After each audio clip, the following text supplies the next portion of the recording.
ही जाएगा। नमस्कार दोस्तों, स्वागत है आप सभी का। दोस्तों, अगर हिंदू धर्म की माने तो ऐसी मान्यता है कि गाय की सेवा अगर निस्वार्थ भाव से की जाए तो घर में लक्ष्मी का वास होता है। तो आज के वीडियो में हम बताएंगे गौ माता से संबंधित एक उपाय जिससे आपको मिल सकता है अक्षय यानी कभी ना समाप्त होने वाला धन प्राप्त करने का वरदान।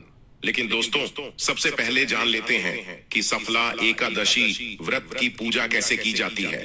दोस्तों, शास्त्रों में कहा गया है कि एकादशी का दिन भगवान श्री हरि का प्रिय दिन है और इस दिन भगवान श्री हरि की पूजा करने से और व्रत करने से भगवान श्री हरि की प्रसन्नता प्राप्त होती है और उनकी भक्ति प्राप्त होती है। एकादशी का व्रत हर मास की कृष्ण पक्ष और शुक्ल पक्ष की एकादशी तिथि के दिन एकादशी व्रत रखा जाता है। इसे ग्यारस के नाम से भी जाना जाता है। एकादशी के व्रत में विशेष प्रकार से भगवान विष्णु का पूजन किया जाता है। एकादशी का व्रत वर्ष में 24 एकादशी का व्रत होता है। वहीं पे अगर अधिक मास हो तो यह बढ़कर 26 हो जाता है। हर व्रत का अपना अपना विशेष महत्व माना गया है। इसी प्रकार से पौष मास में कृष्ण पक्ष में आने वाली सफला एकादशी व्रत का अपना एक विशेष महत्व है। सफला एकादशी के व्रत में भगवान विष्णु की नारायण स्वरूप का पूजन किया जाता है। इस एकादशी के द्वारा भगवान विष्णु को शीघ्र ही प्रसन्न किया जा सकता है। इस एकादशी के आराध्य देव श्री नारायण भगवान हैं।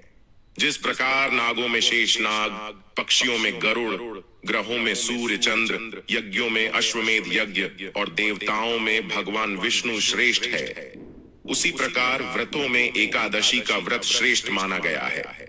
मनुष्य को 5 सहस्त्र वर्ष तपस्या करने से जिस पुण्य फलों की प्राप्ति होती है वही पुण्य श्रद्धा पूर्वक सफला एकादशी का व्रत रात्रि जागरण सहित व्रत और उपवास करते हुए अगर इस व्रत को भक्ति पूर्वक रखा जाता है तो पुण्य फलों की प्राप्ति भी हो जाती है।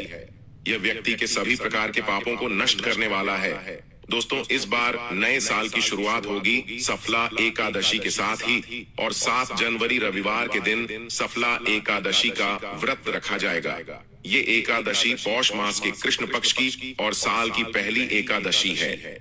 दोस्तों, सफला एकादशी को जो भी जातक व्रत रखते हैं उन्हें चाहिए कि एकादशी की एक दिन पहले यानी कि दशमी तिथि से ही व्रत के नियमों का पालन करें।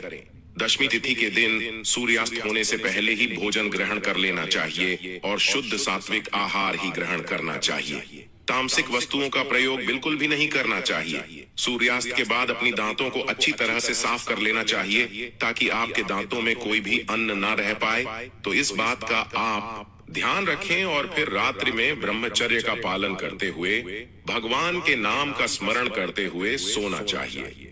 एकादशी तिथि के दिन सुबह ब्रह्म मुहूर्त में उठकर नित्य क्रिया से निवृत्त होकर गंगा नदी में या घर के नहाने के पानी में थोड़ा सा गंगा जल मिलाकर काम करना चाहिए। उसके बाद शुद्ध वस्त्र धारण करके भगवान सूर्य देव को सबसे पहले अर्घ प्रदान करना चाहिए। उसके बाद व्रत का संकल्प लेना चाहिए और भगवान विष्णु की नारायण स्वरूप से प्रार्थना करनी चाहिए। भगवान विष्णु माता लक्ष्मी जी से प्रार्थना करनी चाहिए कि हे भगवान, आज मैं सफला एकादशी का व्रत रखने जा रहा हूँ या रखने जा रही हूँ। इस प्रकार से भगवान से प्रार्थना करें कि मेरा यह व्रत निर्विघ्न रूप से पूर्ण हो। आप मुझे आशीर्वाद प्रदान करें। हमारे सभी प्रकार के पाप और ताप, दैहिक और भौतिक आदि सभी प्रकार के पापों का नाश हो जाए। आपके मन में जो भी इच्छा हो, जो भी काम हो, वो भगवान से कहें कि आज मैं दिन भर उपवास रखते हुए इस व्रत को धारण करूंगा। रात्रि जागरण आदि करते हुए, नियम निष्ठा का पालन करते हुए आज मैं व्रत को धारण करने जा रहा हूँ। इस प्रकार की आप भगवान से प्रार्थना करें। एकादशी का व्रत उपवास रखते हुए इस दिन अन्न और जल दोनों का त्याग करना चाहिए और जो उपवास नहीं रख पाते हैं, जिनका स्वास्थ्य सही ना हो, वह एक समय फलाहार का सेवन करें। फलाहार में जैसे केला, दूध, सेब, संतरा आदि का प्रयोग आप कर सकते हैं। जो भी आपसे बन सके आप अपनी इच्छा अनुसार और श्रद्धा के अनुसार फलाहार का सेवन करें और जब भी आप फलाहार ग्रहण करें तो सबसे पहले प्रभु जी हरि को उसका भोग लगा दें। उसके बाद प्रसाद के स्वरूप में आप उसे ग्रहण करें।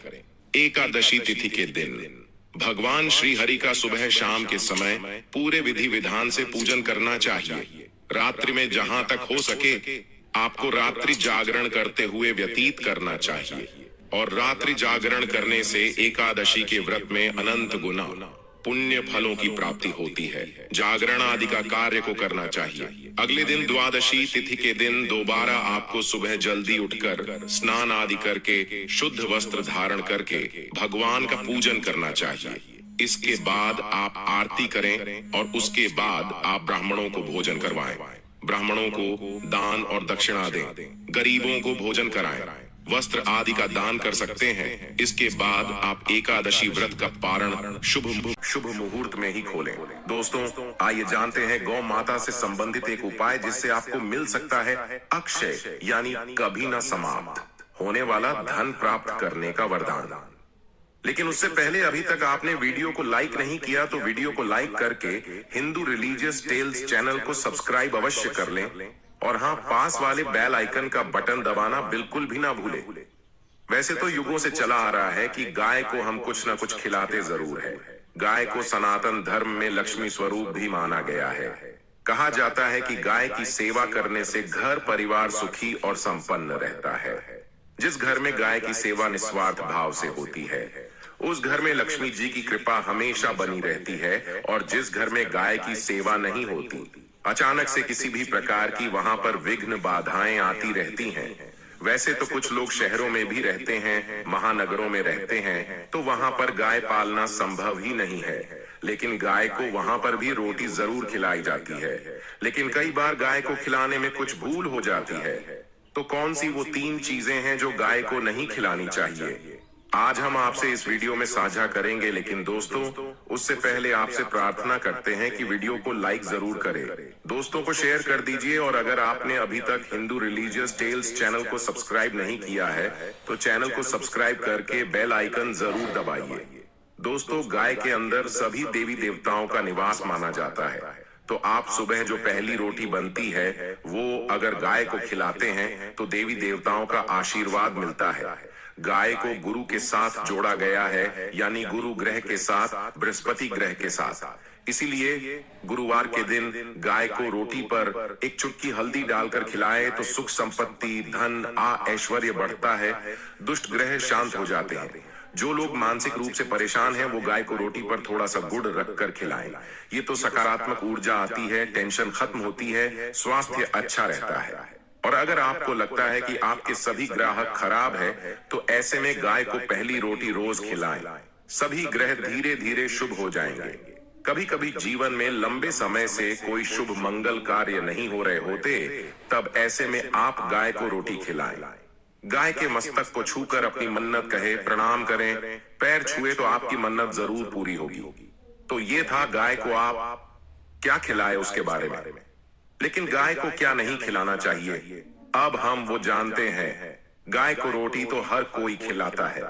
अब ये रोटी बासी बिल्कुल भी नहीं होनी चाहिए, यानी कि एक दिन पहले की जो रोटी बनी रहती है और आप दूसरे दिन सुबह सुबह खिला देते हैं, वो नहीं खिलानी चाहिए। कई बार आप रोटी बना लेते हैं और उस दिन गाय मिलते नहीं तो रोटी रखी रह जाती है, फिर वो अगले दिन गाय को खिलाने से गाय का अपमान माना जाता है, वो रोटी बासी कहलाती है। इसलिए गाय को एक दिन पहले की बची हुई रोटी कभी नहीं खिलानी चाहिए। सड़ी गली चीजें, खराब चीजें गाय को मत खिलाइए, इससे घर में परेशानी आती है। अगर आप ऐसा करते हैं तो अपनी आदत को बदलें, क्योंकि इससे घर में तकलीफ आती है। गाय को हरा चारा तो हर कोई खिलाता है। हरा चारा आप खिलाते समय एक बात का ध्यान रखें, गाय को सबसे ज्यादा पीपल का पत्ता लोग खिलाते हैं, पर पीपल का पत्ता आप खुद से तोड़कर मत खिलाइए। दूसरी बात, आप घर में सब्जी लाते हैं तो उसमें से अच्छी चीजें तोड़कर रख के बचा कुचा आप गाय को ना खिलाएं। आप जो देंगे वो गाय खा लेगी, लेकिन थोड़ी सी कुछ अच्छी चीजें मिलाकर गाय को खिला दीजिएगा तो ज्यादा फायदा होगा। गाय को दूध नहीं पिलाना चाहिए। आप दही चावल खिला सकते हैं, लेकिन दूध ताजा हो या बचा हुआ भूल कर भी गाय को मत दिलाइए। तो 3 चीजें गाय को नहीं खिलानी है। एक तो बची खुची रोटी नहीं खिलानी है। कोई भी अनाज बच जाए उसे दूसरे दिन गाय को नहीं खिलाना है। जैसे चावल बच जाता है, रोटी बच जाती है, और आप अगर चारा खिलाते हैं उन्हें तो सड़ा गला मत खिलाइए, और अगर खिलाते हैं कोई चीज तो उसके साथ कुछ अच्छी चीजें मिला लें। और गाय को दूध भी नहीं पिलाना है, ये चीजें बिल्कुल भी नहीं खिलाए, नहीं तो घर में गरीबी आती है। माता लक्ष्मी आपके घर में वास करना छोड़ देती है। 84 लाख योनियों के सफर करके आत्मा अंतिम योनि के रूप में गौ का रूप धरती है। गाय लाखों योनियों का वो पड़ाव है जहां आत्मा विश्राम करके आगे की यात्रा शुरू करती है। दोस्तों, गाय का कोई अपशगुन नहीं होता है। जिस भूभाग पर मकान बनाना हो, वहां पर अगर आप 15 दिन के लिए गाय और बछड़ा बांध देते हैं तो वो जगह पवित्र हो जाती है। भूभाग से बहुत सारी असुरी शक्तियां का नाश हो जाता है, क्योंकि गाय में सकारात्मक ऊर्जा का भंडार माना गया है। गाय का मार्ग रोकना, अगर आप कहीं भी जा रहे हैं और गाय माता आपका मार्ग रोक दें तो ये बहुत ही शुभ माना जाता है। गाय और बछड़े का दर्शन एक साथ आपको हो जाए तो आपकी सफलता का प्रतीक माना जाता है। अगर आपके घर के आसपास गौ घूमती रहती है तो इसका मतलब है कि आपके घर से काफी सारे संकट अपने आप ही दूर होने वाले हैं और समृद्धि पूर्वक जीवन आपको मिलता है। गाय के समीप आप अगर जाते हैं तो संक्रामक रोग, कब, खांसी, सर्दी, जुकाम आदि का साधारणतः अपने आप ही बिना दवाइयों के भी नाश हो जाता है। अगर आपको गाय अचानक से पूंछ मार देती है तो ये बहुत ही शुभ संकेत माना गया है, और काली चितकबरी गाय का ऐसा करना तो और भी ज्यादा शुभ माना गया है। तो ये बहुत ही शुभ संकेत माना गया है, और काली चितकबरी गाय का ऐसा करना तो और भी ज्यादा शुभ माना गया है। पंचगव्य जो होते हैं वो कई रोगों में लाभदायक है। पंचगव्य क्या क्या हुए? गाय के दूध, दही, घी, मूत्र और गोबर, इन सभी को शरीर की रोग निरोधक क्षमता को बढ़ाकर रोगों को दूर करने वाला माना गया है। ऐसा कोई रोग नहीं है जिसका इलाज पंचगव्य से नहीं किया जा सकता। दोस्तों, आज के समय में लोग गौ माता की पूजा करने के बजाय, उनका सही उपयोग करने के बजाय उनको काट कर मारकर खाना ज्यादा पसंद करते हैं। बुरा लगेगा शायद, पर यह सच है। और गाय को रोटी देने से न केवल सुख समृद्धि की प्राप्ति होती है बल्कि बरकत भी होने लगती है। अगर आप गौ को पाल सके तो अच्छी बात, लेकिन आज के मॉडर्न युग में जहां लोगों की शायद खुद की घर में रहने की जगह नहीं है, ऐसे में गौ को रखना थोड़ा कठिन और महंगा हो सकता है। ऐसे में आप गौ को रोटी दें। कम से कम रोटी दे करके आप सुख समृद्धि को प्राप्त कर सकते हैं। आपके घर में बरकत होने लगती है। हमारे बुजुर्ग हमेशा से कहते आए कि गाय को रोटी खिलानी चाहिए, लेकिन समय स्थिति के चलते गाय की सेवा हर कोई नहीं कर पाता। लेकिन कम से कम रोटी तो आप खिला सकते हैं। अगर रोटी भी नहीं खिला सकते, जैसे काफी सारे जो हमारे भाई बहन मलेशिया में, लंदन में बैठे हैं, उनको गाय नहीं मिलती है, वो पूछते हैं कि हम कैसे गौ सेवा करें। आप ऐसा कर सकते हैं, आप गौ के नाम के पैसे निकालते जाएं, और फिर आप चाहे तो कभी इंडिया आए तो आप गौशाला में दान दें, या फिर आप चाहे तो वहीं पर किसी गरीब को गांव के नाम की रोटियां खिलाएं। किसी भी अनाथ आश्रम में चले जाए, किसी वृद्धाश्रम में चले जाए, किसी भी दूसरे सफेद पशु को आप भोजन कराएं। ये भी आपके लिए बहुत अच्छा होने वाला है। कम से कम रोटी जरूर खिलाएं। हमारे देश में कई जगह देखा गया है, और कई लोगों का प्रश्न आता है कि हम झूठी रोटी गाय को देते हैं, क्या ये सही है या गलत है? हम झूठा खाना, बचा हुआ खाना गाय को खिलाते हैं, यानी जो बन जाता है वो गाय के हवाले कर दिया जाता है। तो आपको बता दे दोस्तों, रामायण काल में गौ माता को एक श्राप मिला था। उसी की वजह से आज उनके साथ ऐसा हो रहा है। उसी श्राप की वजह से गौमाता में देवी देवताओं का वास होने के बाद भी उनको झूठा खाना पड़ता है। यहाँ तक कि पॉलीथीन भी खाते हैं, हालांकि ये किसी भी लिहाज से सही नहीं है। आपको बता दें, वाल्मीकि रामायण में सीता द्वारा पिंडदान देकर दशरथ की आत्मा को मोक्ष मिलने का संदर्भ आता है। जो लोग जानते होंगे वो जानते हैं कि वनवास के दौरान भगवान राम, लक्ष्मण और सीता पितृपक्ष के दौरान श्राद्ध करने के लिए गया धाम पहुंचे। वहां श्राद्ध कर्म करने के लिए जरूरी सामग्री जुटाने राम और लक्ष्मण तो चले गए और सामान लेकर नहीं आए। इधर दोपहर हो गई, पिंडदान का समय निकलता जा रहा था। सीता मां घबराने लगी, तभी दशरथ की आत्मा ने पिंडदान की मांग कर दी। अब गया जी के आगे फल्गु नदी पर अकेली सीता जी मुश्किल में पड़ गई। उन्होंने फल्गु नदी के साथ वट वृक्ष, केतकी के फूल और गाय को साक्षी मानकर बालू का पिंड बनाया और स्वर्गीय राजा दशरथ अपने ससुर के निमित्त पिंड दान कर दिया। थोड़ी देर में भगवान राम और लक्ष्मण जब लौटे तो उन्होंने कहा कि समय निकल जाने के कारण मैंने पिंडदान कर दिया। बिना सामग्री के पिंडदान कैसे हो सकता है? इसलिए राम जी ने सीता माँ से प्रमाण मांगा। तब सीता माता ने कहा कि जो फल्गु नदी की रेत है, केतकी के फूल हैं, गाय हैं और वट वृक्ष है जो मेरे द्वारा किए गए श्राद्ध कर्म की गवाही दे सकते हैं। इतने में फल्गु नदी, गाय और केतकी के फूल तीनों इस बात को मुकर गए। उन्होंने कहा, सीता माँ झूठ बोल रही है, सिर्फ वट वृक्ष ने सही बात कही। तब सीता जी ने दशरथ का ध्यान करते हुए उनसे ही गवाही देने की प्रार्थना करी। दशरथ जी ने सीता माँ की प्रार्थना को स्वीकार करके घोषणा, वक्त पर सीता ने मुझे पिंडदान दिया। इस पर राम आश्वस्त हुए, लेकिन तीनों गवाहों द्वारा झूठ बोलने पर सीता जी उनसे क्रोधित हो गई और उन्हें श्राप दिया।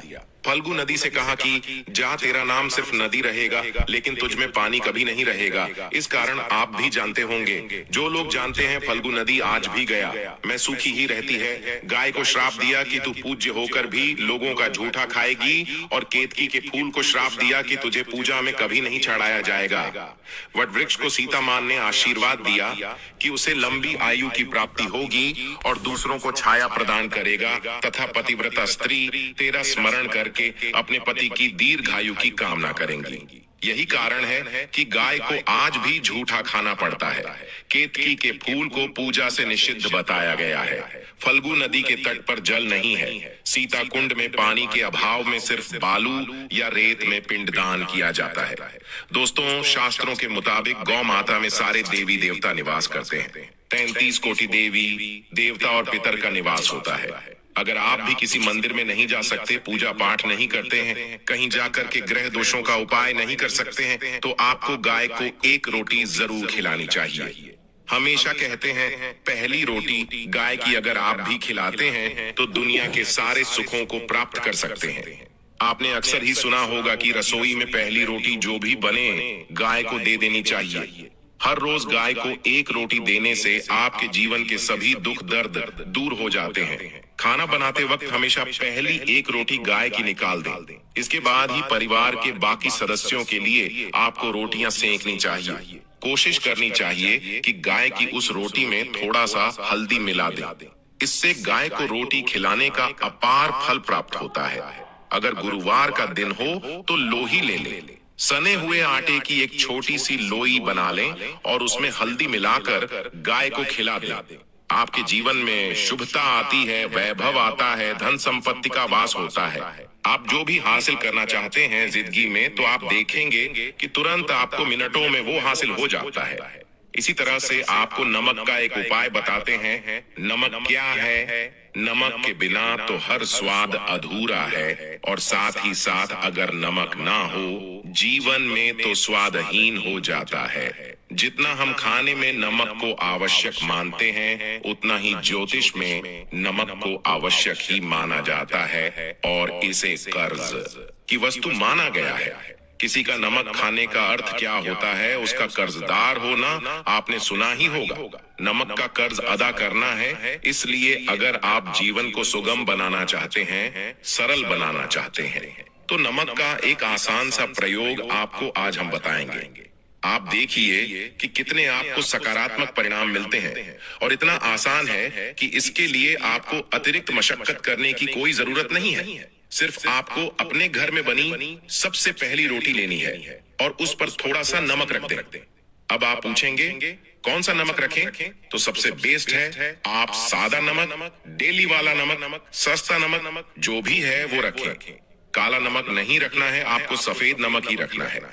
तो नमक रख लें और फिर इस रोटी को किसी कपिला गाय को आपको दे देनी है। कपिला गाय यानी सफेद रंग की गाय को आपको खिला देना है। अगर आपको कपिला यानी सफेद गाय नहीं मिलती है तो आप ये रोटी किसी भी गाय को खिला दें। मगर यदि आपको कोई ऐसी गाय दिख जाए, सबसे पहले सफेद गाय को ही खिलाना प्रेफर करें।